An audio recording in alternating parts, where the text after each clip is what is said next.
আসসালামু আলাইকুম। মৌলভীবাজার থেকে আপনাদের সাথে আছে লুনা চৌধুরী। আমার পাশে আমি চ্যানেলে সবাইকে স্বাগতম। ভিউয়ার্স বন্ধুরা, আরেকটি নতুন দিনে আপনাদের মাঝে নতুন আরেকটি ভিডিও নিয়ে আমি চলে এসেছি।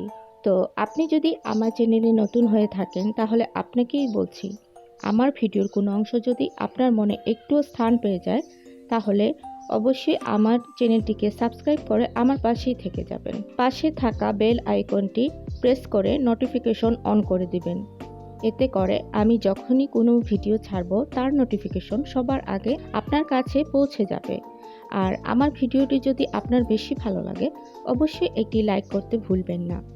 আপনার একটি লাইকের কারণে আরও অনেক ভাই বোন আমার ভিডিওটি দেখার সুযোগ পাবে।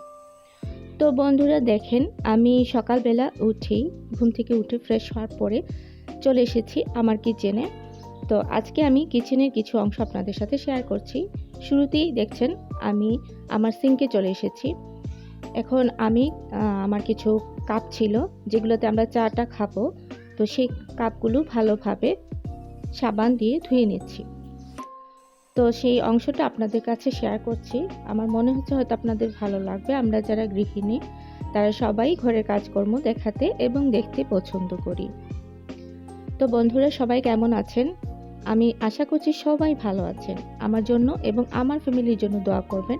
আর আপনাদের জন্য আর আপনাদের ফ্যামিলির জন্য আমি অল টাইম মন থেকে দোয়া করি সবাই যেন সব সময় সুস্থ থাকতে পারেন, সফলতার দিকে ধীরে ধীরে এগিয়ে যেতে পারেন। তো বন্ধুরা এক এক করে আমি কাপগুলো ধুয়ে নিচ্ছি।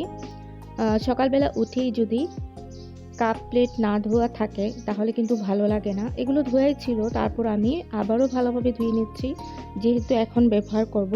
তো প্রতিবার ব্যবহারের আগে আমি সিঙ্ক তারপর আমার কাপটা আবার ধুয়ে নিই, তখন নিজেকে ফ্রেশ মনে হয়।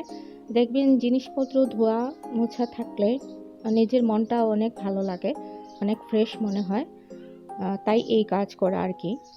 তো এগুলো তো আপনারা সবাই অনেক ভালোভাবেই করেন, আমি আমার মতো করে করছি।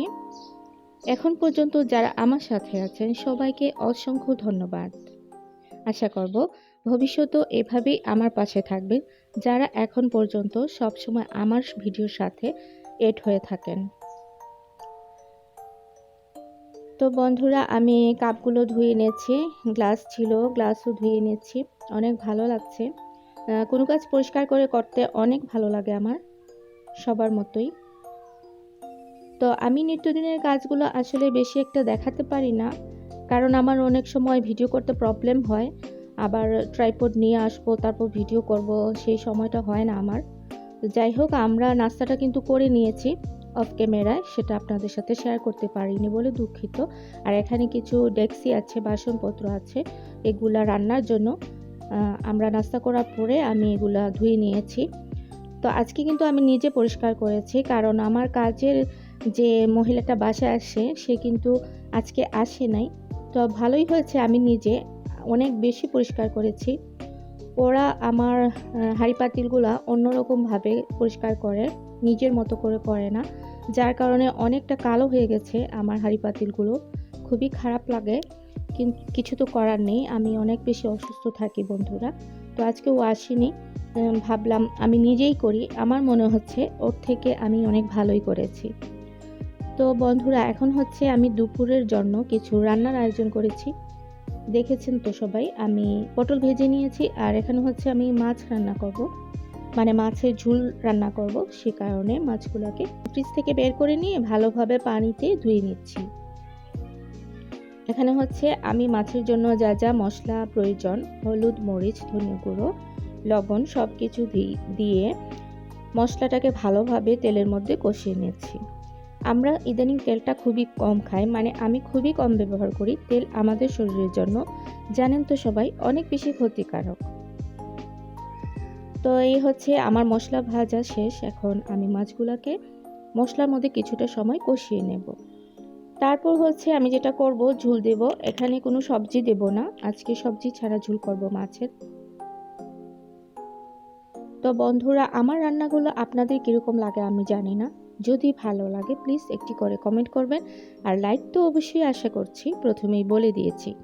তবে সেদিনও আমি আপনাদেরকে বলেছিলাম যে আপনারা যারা ইউটিউবার আপু ভাইয়েরা আছেন তারা হয়তো অনেকেই, হয়তো না, প্রায় সবাই যারা আসেন দেখেন আমার ভিডিও, ভালো লাগে, লাইক কমেন্ট করেন, কিন্তু অন্য দর্শক যারা আছেন তারা কিন্তু লাইক বা কোনো কমেন্ট করেন না, আস্তে করে দেখে ভিডিওটা একদমই চলে যান। খুব কষ্ট হয় আমার। প্লিজ একটা লাইক দিয়ে দিবেন আর চ্যানেলটিকে সাবস্ক্রাইব করে পাশে থাকবেন যদি বেশি ভালো লাগে। এখানে হচ্ছে দেখছেন কিছু গাছ, বলেন তো এসব কিসের গাছ? অনেকেই কিন্তু চিনতে পারছেন, এটা হচ্ছে পাট শাক। আর একটু আগে দেখিয়েছিলাম কুমড়ো গাছ হয়েছিল, মিষ্টি কুমড়োর। আমি কিছু বীজ সহ মাটি আমার টবগুলোতে ছিটিয়ে দিয়েছিলাম। অনেকগুলা গাছ হয়েছে, কিন্তু এগুলা কিন্তু যত্ন ছাড়া এভাবে বাঁচবে না। তো দেখি কতটুকু কী করা যায়। আজকে আপনাদেরকে আমি বলেছি, থাম্বনেলে দেখেছেন যে আমার গাছের যত্ন ঘরে তৈরি সার। তো আমি আপনাদেরকে আজকে এটাই একটু দেখাবো, যতটুকু সম্ভব হয় শেয়ার করব। হচ্ছে ঘরে কিভাবে সার তৈরি করা যায়, ঘরেও কিন্তু করা যায়। আর এই হচ্ছে বারান্দাতে আমার অল্প কিছু গাছ, সেগুলো আপনাদের সাথে শেয়ার করে নিলাম। তো বন্ধুরা, অনেকে অনেক কিছুই করেন, অনেকে নিজের মতো করে করেন, আমিও আমার মতো করে সারগুলো তৈরি করে নিয়েছি। এখানে কিন্তু আছে, আমি পলিথিন ব্যাগে ভরে নিচ্ছি, দেখছেন আমি কিন্তু ভরে নিচ্ছি একটি বস্তা। বস্তাটা বিছিয়ে আমি আমার সারগুলো তৈরি করি। এখানে হচ্ছে ডিমের খোসা, চা পাতা, এগুলোকে আমি পাটায় বেটে নিয়েছিলাম, বেটে নিয়ে সংরক্ষণ করেছি। এই যে দেখেন আরও আছে। তো সবগুলা দিয়ে আমি কিন্তু সার তৈরি করি। আর বাসার মধ্যে আমি কলার খোসা যদি থাকে, তারপর হচ্ছে আলুর খোসা, শুকনো সবজির যে খোসাগুলো, সেই খোসাগুলা এই চা পাতা এবং ডিমের খোসার সাথে আমি একসাথে করে রেখে দিই, নেড়ে চেড়ে, একদম উল্টো পাল্টে নেড়ে চেড়ে রেখে দিই। আর এখানে কিছু কাগজ আছে, কাগজগুলো প্রয়োজনীয় কাগজ না, সেই কাগজগুলো ছিঁড়ে ছিঁড়ে আমি এই সারের মধ্যে দিব। আপনারা হয়তো কেউ কি জানতেও পারেন, আমি জানি না ঠিক, কিন্তু আমি বলে দিচ্ছি যদি কারো উপকার হয় সার তৈরির কাজে। কাগজগুলো কিন্তু অনেক ভালো গাছের জন্য। অপ্রয়োজনীয় কাগজ যদি কারো বাসায় থাকে তাহলে আপনারা সারের সাথে ব্যবহার করতে পারেন। এভাবে ছিঁড়ে ছিঁড়ে কাগজগুলো যদি, এই যে হচ্ছে আমার সবজির খোসা, কলার খোসা, লেবুর খোসা, আলুর খোসা, এগুলো আছে, এগুলোকে আমি একটু শুকিয়ে নিয়েছিলাম, শুকিয়ে নিয়েছি, এখন একটু একটু ভেজা, তো সমস্যা নেই, একটু ভেজা থাকলে, অনেকটা শুকিয়ে নিয়েছি।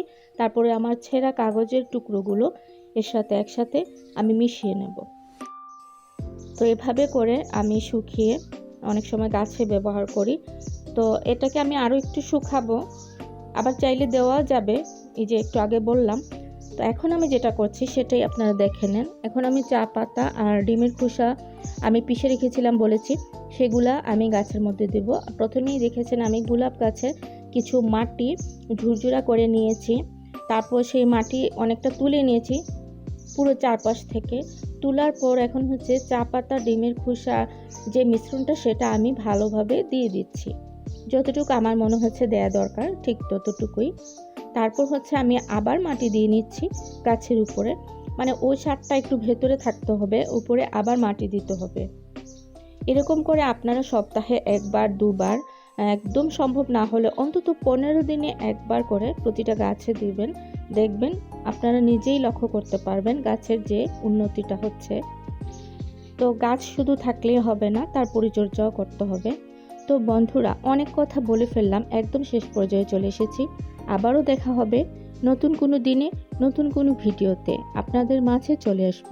সেই পর্যন্ত দোয়া রাখছি সবাই ভালো থাকবেন, সুস্থ থাকবেন। আমার জন্য আর আমার ফ্যামিলির জন্য অল টাইম দোয়া করবেন। আসসালামু আলাইকুম, আল্লাহ হাফেজ।